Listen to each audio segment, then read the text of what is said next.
Hello everyone, this is Liam from the Dreary Erie, that channel that you're on right now, or you're rather on one of our videos, so you would know that this is the Dreary Erie. Anyways, it's been a while since I've made any video in this sort of fashion.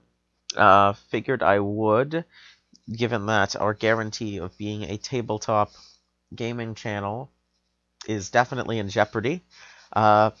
So I would like to just make this little video talking about one of my favorite topics in Dungeons & Dragons, which is the place of monstrous characters as, or monstrous races as playable characters. Now, generally, people say that you either shouldn't have people be able to play monstrous races, or that it should be like a very limited selection. Like Pathfinder lets you play goblins, hobgoblins, and different races like that, but none of them go quite so far as some ideas that have been floating around. So basically what I look at is, what I'm going to look at here is monstrous races as playable characters, but we're going with the really out there ones that maybe even are just somewhat humanoid. I didn't really want to do this out of the idea that I think all of these are, like, good ideas, but just kind of, I wanted to make a thing kind of talking about, like, if you have a more out there DM, which I sometimes am, depending on our level of seriousness in the campaign, and, what level of suspension of disbelief I'm going to try to breach, but basically, if you want to have, like, a good time, basically I've got a few ideas.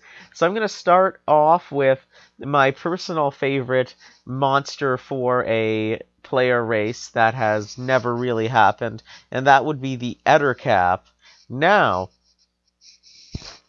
the Etercap, one might say, is an odd choice, given that it's a dumb spider creature, but if we look at the intelligence level of an Ettercap, it is actually relatively smart, because if we look at the Ettercap, we actually see that it has a 7 in intelligence. Now, your average human commoner in D&D basically has his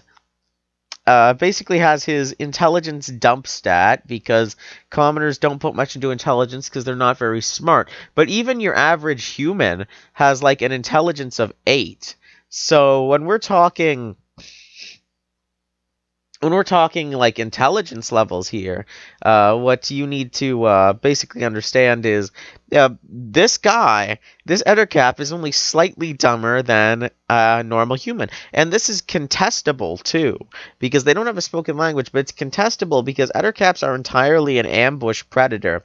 And they instinctively, like, basically the game is assuming that, like, you believe that this creature acts entirely off of its instinct. Like, it instinctively traps people and it doesn't approach them out of, like, fear of being attacked. But easily, these can be used with the Ettercap as signs of intelligence. So just think of it that way. Your Ettercap doesn't need to be stupid. Perhaps in your universe, Ettercaps aren't stupid. They're a constant threat because they're actually relatively smart about how they go about things.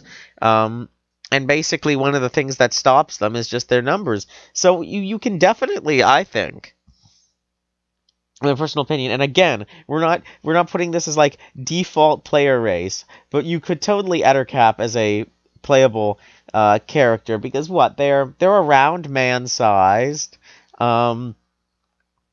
They got 4 limbs. Their issue is they're ugly as sin. They can't talk. And there's got to be ways to get around that. Like, if you have a creature that can't talk, it might often be a good idea to give them, like, a form of writing or things like that. Of course, the wizard is going to find a way to communicate with them telepathically. And again, this is not, like, for normal play, because obviously an Ettercap, if it can't talk, it can't talk. One could argue, though, because there are tons of other creatures in the game that, regardless of their ugly inhuman shape can speak languages. So the Ettercap, you could make an argument that it could speak languages, it just doesn't. What you are going to deal with playing an Ettercap is the issue with that everyone knows you're a monster, and unlike a goblin, it's not one of those situations where it's like, oh, but this specific one is good. No, you're a fucking giant spider monster. People are scared of you.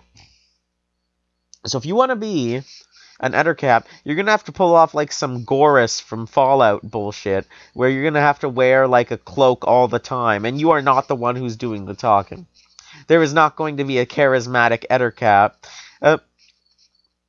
If anything, that is an NPC character. That is the weird Ettercap merchant. But again, this is something you can perhaps change with your setting. Perhaps you change it so that Ettercaps are their own small little civilization that have kind of thrown off their abilities. And in fact, that might mean that you come to a case where the Ettercap is not even that skilled in using his trapping ability, because maybe it's been so long. So let's look at the Ettercap's natural abilities in the 5th edition manual. The issue with playing an Ettercap is that they have their natural web attack. And people... And this is not something that you can just iron out in character creation. This is part of the race. You have the web attack. And some people might think that's overpowered, but in all honesty, it's OP to an extent. It's overpowered in early levels, but then it'll immediately become useless. And this is the issue that the Ettercap faces, because a player's Ettercap is going to be facing significant weakness in his intelligence and charisma. Now in 5th edition they got rid of the whole negative modifiers things, but I'll be damned if an Ettercap has high charisma. So basically the issue becomes societal. Your Ettercap's not going to be the one dealing with people unless the DM specifically sets it that way. That being said, when you're in such a weird campaign, I don't know, you might as well be an association of monsters or something. So yeah, you've got the Ettercap, and then he can perhaps do the web garrote. The only reason why I suggest an Ettercap is, if you're doing a weirder campaign, it's not entirely out of the picture, is because the Ettercap has his dark vision, and he's not too far off from a normal humanoids in levels of power. He's basically around the same. Now he does have his web sense and his spider climb and his web walker, which you could use as racial traits, which make up a bit for the Ettercap's lack of versatility as a player character to begin with, because again, all they have going for them is their webs. But if you got a player who can walk on walls, that makes the Ettercap a great rogue or a great ranger, because he can climb up to areas to scout out, or as a rogue he can easily break into higher levels of a wall, basically, higher levels of a building, basically, by, kind of climbing up there, breaking in through the top. So don't discount the Ettercap when it comes to monstrous player characters, because he could work. Unfortunately, it gets even more insane from there. So basically, once we're past that, you could have another one that's a good a possibility for a player character race is a Kanku. Now, what is a Kanku, you might ask? It's kind of like if a raven walked on 2 legs and was humanoid in shape. So what you're going to be dealing with basically with a Kanku is you're going to end up with the same problems as an Ettercap, except probably a bit less of an issue. What I mean by that is you are a giant bird, and people know you are a giant bird, and people don't want to see a giant bird walking around. Additionally, as a Kanku, if someone gets murdered or stolen from, you're the first one to look to, because people know that the strength of a Kanku, first off, advantage on attack rolls against creature that it is surprised, which isn't really all that impressive.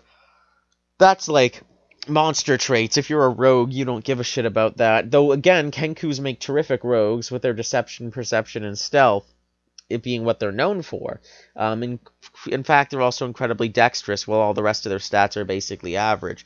Now, The strength of the Kanku as basically both a rogue and a bard is the mimicry ability. It can mimic any sounds it has heard, including voices, and the voices of specific people. And to tell it's an imitation, people need to do a DC 14 wisdom check. Now, if you were a player Kenku, I could see that you could use this kind of along with your deception, and that would make it a bit harder. And Kenku also, you might note, are chaotic neutral. So they can really be of tons of different alignments as a player character. The issue, again, is just that people are going to be like, oh my god, it's a fucking bird monster! Kill it! Burn it! And they're supposedly vagabonds driven by greed, but I don't think that necessarily... Like, I know that's what chaotic neutral is kind of supposed to be, but that's not necessarily it. Like, chaotic neutral could just be you're a nomad who doesn't enjoy the laws of society. So yeah, basically as a Kenku, you are going to... you're basically going to kind of just... as a Kenku, you're going to be probably like a rogue or a bard, but you could really take the Kenku anywhere with its decent stats. Again, if you're doing like a Monstrous campaign, that's perfectly good. They're only a challenge 1/4 creature, the Kenku, so perfectly plausible as a conversion into a character race. Again, I'm not necessarily giving guidelines on how to turn them into a character race, just seeing whether the concept could work. So as a Kenku, you'd make a good rogue. You'd want to keep covered up practically all the time. Otherwise, the only way you're going to be going through a town is like as a circus freak, which is yeah, pretty funny, actually. So with the Kenku, as a character concept, kind of keep your mimicry and get your dex increase. The only issue with the Kenku is that it literally cannot talk except through the use of its mimicry trait. Now, how a Kenku could perhaps learn a language is, you'd actually think that they would learn the language relatively quickly. Like, it wouldn't even need to, So I think the issue with the Kenku is just that Kenkus don't get the opportunity to learn languages, but if you taught the Kenku a language, because it's actually a relatively intelligent creature, I think they'd be perfectly fine. So basically, again, with the Kenku, I think the Kenku has one of the most, if you're playing monstrous creatures... Oh, hello, Simon. By the way, Simon's here with me. He hasn't gotten any input in. Simon's my cat. So yeah, basically the Kenku is the best of the more monstrous creatures to use as a character race if you wanted to. Though, of course, the onus is on you to create it. It's funny because these guys are listed right before the kobolds, who actually are a player race in Pathfinder, basically, in the more advanced race guides, because why not kobolds? And then underneath them, you have the Kraken, which, let's just say that's not going to work out well as a player race, unless you really, really are overpowered. But thankfully, just below them, we have the Kuo-Toa. Now, the Kuo-Toa are considered in the book as equally as weak as the Kenku. They're challenge rating 1/4. Their only skill bonus is to perception, but they have really long-range dark vision. Now, again, it's up to you how much you keep for this with a player character. Now, they get the trait Amphibious, Otherworldly Perception, which is really good. The Kuo-Toa can sense the presence of a creature within 30 feet of it that is invisible or on the ethereal plane, and it can pinpoint such a creature that is moving. So your Kuo-Toa immediately becomes your best guard, basically, for looking after stuff in the party. Because he can perceive this shit. And again, just like the Kenku, he doesn't really lose that much when it comes to stats. He's generally pretty average, except for, of course, he's ugly as sin, and he's going to have lower charisma. Now, they're normally evil, but that's not really too necessary of a trait to have. Again, your Kuo-Toa is going to be a disgusting fish man, and people are going to avoid him. So again, he's going to cover up. Alternatively, people are going to wrap him in a newspaper and just eat him. Now here's the fun thing about the Kuotoa is their spears, their nets, and they even have their sticky shield reaction. Now I don't know if you'd exactly you wouldn't really keep that because that is a thing that the monster has with its shield. It's not something that a player character would have, but you could easily be these disgusting fishmen as a character. I don't have too much to say. The Kuotoa fills a lot of roles. Obviously, he can fill the role of a cleric very well because because the Kuotoas racially have the ability to be archpriests, and archpriests a great way to fuck with your party, by the way. But they're naturally good clerics. They're naturally really good anything that requires perception. So they also make a good thief, but they're really good as a counter thief. Their weakness is their sunlight sensitivity, which is the same issue you run into if you were playing a drow character, is that they're sensitive to sunlight. So your Kuotoa is going to be far more useful in a campaign where you're mostly going through dungeons. That's what you're going to be looking for at the moment, really, in general. So that's the Kuotoa. That one's working out. So next off, we've got the Lizardfolk. Now, these guys, I think, are perfectly suited for being a player race. These ones aren't even really all that odd. You could fit them into, if you're a more adventurous DM, you could fit them into basically a normal game. Because what we see with the Lizardfolk, not only were they perfectly statted in 3.5 for being a player race, and perfectly accepted in that regard, but you have a race that is generally neutral, so you're having like basically a character can be of any alignment. They get really good they have the really good hold breath passive, which means that they can hold their breath for 15 minutes underwater. Now, Lizardfolk can fill mostly any role. In game, they do have some natural armor, actually. So you can decide whether you want to incorporate natural armor or not into a player character. Just as smart as Etercaps, but actually come with the Draconic language, which could come in handy quite a bit. So Lizardfolk are multifaceted, can fit multiple roles. In their flavor text, you could easily set them up as rangers, fighters, shamans, or even paladins, because you might have a paladin protecting the shaman.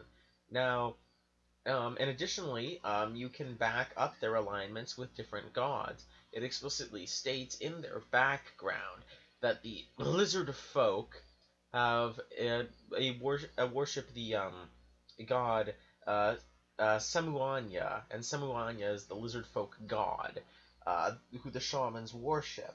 Now, generally, they're like a reclusive clan, so easily for the backstory, you can have the lizard folk player character saying, I know there's a world outside, and I believe that we're doing things wrong. Like, I don't believe that everything that wanders into our territory should be eaten, and I think that if we keep that up, eventually the humanoids might kill us, or something like that, and they wander out to forge their own. Or if they're evil, they're probably a worshipper of Sassenach, and even like a child of Sassenach to an extent. And basically Sassenach is the lizard demon lord. Reptilian demon lord who wants to control the lizard folk and basically make them more evil and stuff like that. So if you were like an evil character, which most people are of course against evil characters, you can make them work, but in very specific circumstances. So if you're worshipping Sassenach, perhaps you've like gone to the civilized world in an attempt to corrupt the rest of the world. Maybe you've decided that humanoids, like humans and like elves and things like that, are corruptible by Sassenach, and you can get them to worship the reptile. Almost kind of like Yig in Call of Cthulhu with his worshippers, where he's the head of the reptile cult. So there's lots of ways to go with a lizard folk. They're just as versatile as other races, and I believe they do have a lot of background. Hell, in Skyrim, they basically made the lizard folk their own race by having the Argonians, who are not dragon people like the Dragonborn, but they are more like lizard folk. So yeah, definitely go for the lizard. You can definitely go for the lizard folk. Maybe his goal is even to just, like, he's heard stories of dragons and he wants to venture out and meet a dragon. Things like that. So I think the Lizardfolk are perfectly set up to be a player race, and it's generally actually allowed in the book. In 5th edition, they don't stat them, really, but you can easily go back to other editions for inspiration on how it's supposed to work. So that's not actually all that out there. If you want to do something out there, at this point I'm just scrolling through the book for things that I might have missed. It's like, do you want to be a magman? Maybe you can be a magman. That'd be freaking hilarious. You're this tiny flaming monster, but I don't think any DM would be really into that. Looking through these creatures. Now, one that I've been thinking of is, well, okay, I just got to merfolk. They weren't exactly the one I was looking for, but merfolk are kind of... Okay, here's the issue with merfolk. You can't walk. That's done. If you're a merfolk, you can't walk. You do not have legs. You can't walk. You just can't. So that's a bit out there. That's out of the question, basically. I remember that 3.5 had crazy rules. They had, you want to play like an Ogre mage, or in this case like an Oni in 5th edition. So I'm not sure if 3.5 statted how to play a Mind Flayer. But yeah, you could technically play a Mind Flayer. Like, the issue is that if you were a Mind Flayer, because of their level, you'd have to take so many levels in Mind Flayer that you'd never be statted up properly in your class. Like, you wouldn't get enough levels in your class to be strong enough. And that's the issue with playing an Illithid, a Mind Flayer. But for flavor, that'd be freaking hilarious. Minotaurs. There have been books in D&D's past that have statted Minotaurs as player characters. They're not all that overpowered.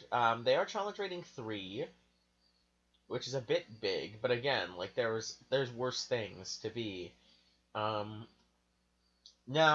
the Minotaur can perfectly recall any path it has traveled, so right there you're not getting lost. So if the DM wants to get you lost, it'll have to be by magical means, and basically he may not want them basically to be... he basically won't want them to be Minotaurs. Now, my issue with Minotaurs is that for some reason they worship Baphomet, who isn't really a Minotaur in any sense, but yeah. The Minotaur has Reckless, which actually is a player character. Reckless, at the start of the turn, the Minotaur can gain advantage on all melee weapon and rolls it makes during that turn, but attack rolls against it have advantage until the start of its next turn. So, that's a good kind of method. That's a big freaking... That's like a crazy thing for a Minotaur. So already, we see with Reckless could be properly abused if you had it in a player character. If you were like a barbarian, and you put on like your resistance to damages, and then you use Reckless becomes extremely effective for you, because you're basically getting advantages for free. And of course you have your charging attack, which I think would be fine. So the Minotaur's got a lot of options for being a player class.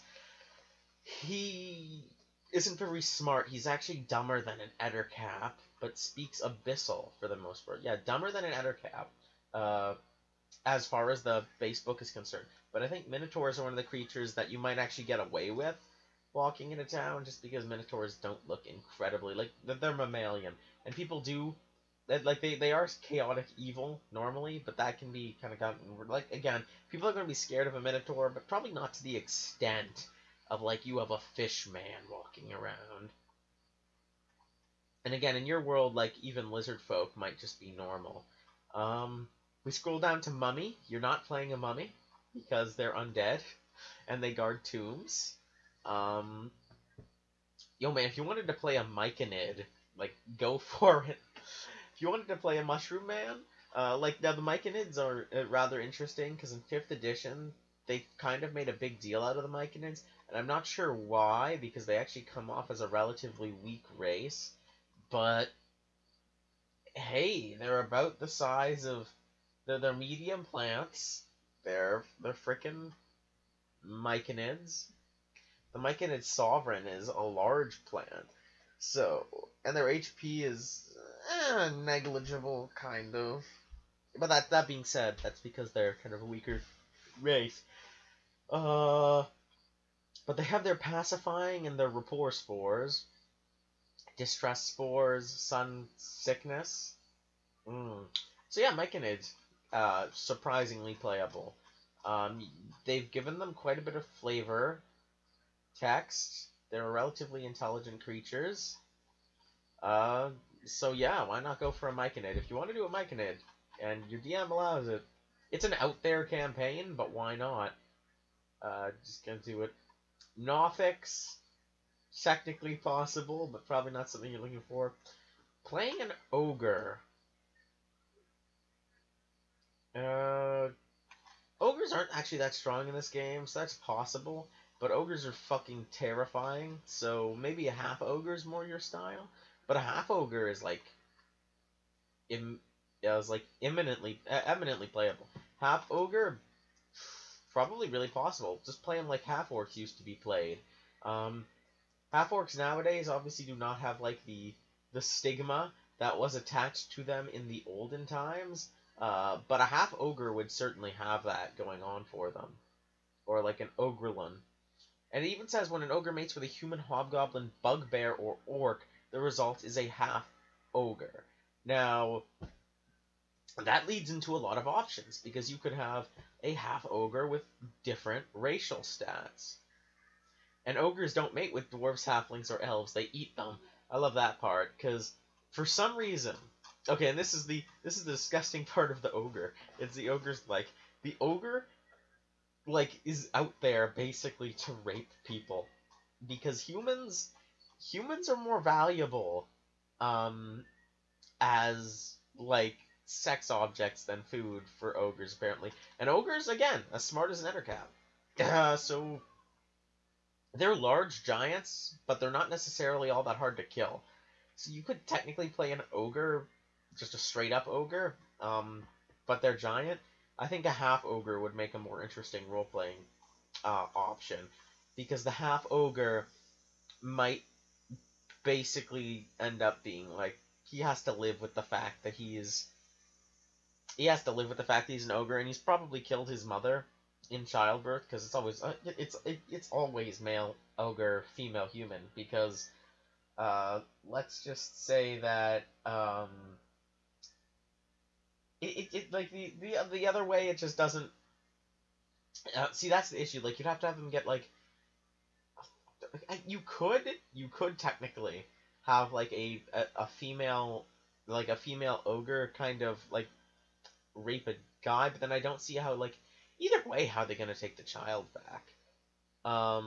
It's just that, like, the female ogre would give like perfect birth to a half ogre, whereas with the female mother, a female human mother, it's always she dies. So half ogres, really interesting thing to do, and they're not even out really of the planes of possibility. Just do it. I mean, basically, they have no real special abilities to work off of, so half ogre could basically be a race. Just add some stuff to them.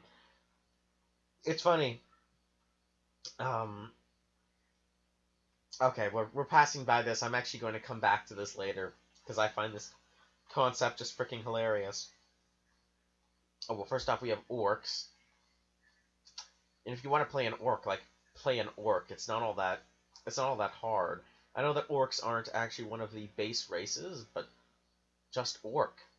You can be an orc. It's not difficult. Not to say orcs are not uninteresting. Playing an orc can be pretty interesting. But if we're gonna go for some wackier stuff, play an owlbear. Yeah, an owlbear. Intelligence is a bit too low, I know. Periton, Piercer. Yeah, that's right. I'm just kind of going through these now because I'm like, what have I gone over before? Yo, you want to be a pixie? You want to be a pixie? Go ahead. Okay, here's the issues with playing a pixie. You have no strength. So someone gets you with like a strength sapping spell, you're dead. But your charisma and your dexterity and your wisdom are pretty damn good. So pixie, like, and again, these are like how the character is laid out. Of course, since you're going to be rolling your stats, it's going to be a bit different. But it's just a guideline for how to build your pixie. In fact, a pixie character doesn't have to worry about having low strength, because if you roll well, or even if you build the character well. But here's the issue with playing a pixie. You're tiny. No one's going to believe that a tiny little fey creature can fucking beat an orc in a fist fight. Now, this was remedied in 3.5, when if you were a smaller creature, you had disadvantage against, like, strength against larger creatures. But in 5th edition, that doesn't happen, because they kind of balanced it out, so people didn't take damage penalties and things like that. So the pixie really in 5th edition becomes horribly unbalanced, but if you had like a pixie, say, in 3rd edition or a Pathfinder, where those other ideas are still in effect, much more practical. Now, the pixie has magical resistance and a bit of innate spellcasting and superior invisibility. So this does make it really kind of OP as a player race. This is slightly made up by their fragility, but again, in 5th edition, you're not going to be dealing with that fragility. It's not going to be an issue. So pixies, stay away from them normally. But again, since this is about playing weird creatures, go ahead. The only issue with the pixie is it's not just weird, it's kind of overpowered. Quaggoth? I had a player play a Quaggoth once. I wasn't DMing. We had a different DM, but I adventured with a Quaggoth, who was my friend, and surprisingly intelligent. Because Quaggoth's only supposed to have an intelligence score of 6. This guy was smart as hell. So yeah, Quaggoths, you can have them. Rakshasa, don't even get me started on that shit. Basically, don't play a Rakshasa. The issue is because Rakshasas are so powerful, and they're such good villains. Like, Rakshasas are such terrific NPCs. They're such great, like, kind of the smart type of villain. You don't need them as player characters, and honestly, they're too powerful to be used as player characters, because you're either going to be overpowered, or you're going to lose so much class leveling when you're playing the Rakshasa that doesn't even matter, because you're going to have to take so many levels in Rakshasa and all that, and it's not even going to pay off. Revenant, you could see someone playing a Revenant in an odd campaign. Like bear in mind, this would be an odd campaign, but you could totally, like, theoretically play a Revenant. More so than you could play, like, a vampire. Now, Revenants are strong, but since they are a form of undead creature, you can basically base them off of the stats of a dead character. So the issue with the Revenant that you run into is, like, the Revenant kind of has to be, like, let's say one of your player characters died from, died from, like, being betrayed by someone. And then, say, you do a few more adventures, you do a few more quests and stuff like that, they've made a new character, you're still playing in the same setting, well, maybe at some point, if you want to make it weird, he comes back as a Revenant, and wants to track that person down, and maybe that's part of the quest. Maybe, like, we find that the person that killed him, or the person that betrayed him, is now, like, working for the main antagonist, or perhaps he is the main antagonist, and that's where we see the goal of the Revenant come into play. Now, because the person, by the way, Revenants, if you haven't used them in your campaigns, first off, I understand, because there's tons of monsters, but secondly, get on that. It's the same with mummies. Shit, Revenants are awesome. Hunger for revenge. It needs to kill its adversary, or it will crumble to dust if its time runs out. Yeah, basically the Revenant will seek out allies to assist it to kill its opponents. So that's terrific, and literally it knows where its target is. And this is the same concept for if you wanted to play a Dullahan in Pathfinder. So if you're playing Pathfinder and you want to be a Doulahan, this is kind of similar to a Revenant, except the Doulahan doesn't disappear if he hasn't found his target. Uh, Basically, the Doulahan is the Irish Headless Horseman, for those who don't know. Another playable race, but the issue is that you have to get past the fact that the Doulahan doesn't have a head and can't really talk to people. You can either go around that by saying, yes, he can talk to people by, like, holding up his head and having it talk to people, or he, like, writes things, or he has, like, a magic scroll that, like, opens up and tells people his thoughts. So you could have that. So I fully support Revenants and Doulahans if you're in that kind of campaign situation. The issue with the Revenant, of course, is all its special stats, like its regeneration and things like that. But you could simply have him come back as a ghost, and it would be the same thing, like a vengeful ghost. Now, we get to one of the ones that I had wanted to talk about for a little while. Okay, so you know I was complaining how Merfolk and Marrow have no feet. Well, guess who does have feet? A Sahuagin. And Sahuagin Barons have 4 arms. Now, the Sahuagin is a lawful evil creature, generally. Now, of course, this can be changed, but generally that means that the character is going to be lawful. They have no real weaknesses, and in fact are a relatively intelligent race. Again, they can walk around in different places, though they don't like being on... they don't like being on the ground. This is the issue with playing a Sahuagin, is they need to be submerged at least once every 4 hours to avoid suffocating. But again, we're talking a weird campaign situation. So let's just say your druid is, like, dragging around a tub with him. Or let's face it, the barbarian with his, like, bear totem is carrying the freaking tub on his back, and, like, every 4 hours, the druid just fills it with water, and Sahuagin jumps in to keep himself hydrated. So I find Sahuagin are really useful. They don't like elves. Here's a really good one with the Sahuagin. You could technically play a Malenti. Now, a Malenti is basically a Sahuagin, but one that looks like a sea elf or an aquatic elf. Now, the Sahuagin and the aquatic elf have been at wars forever, so you could have technically a Malenti who has most of the stats of a Sahuagin. Alternatively, you can have one that has the stats of an elf, but, like, that kind of defeats the purpose of playing a Sahuagin.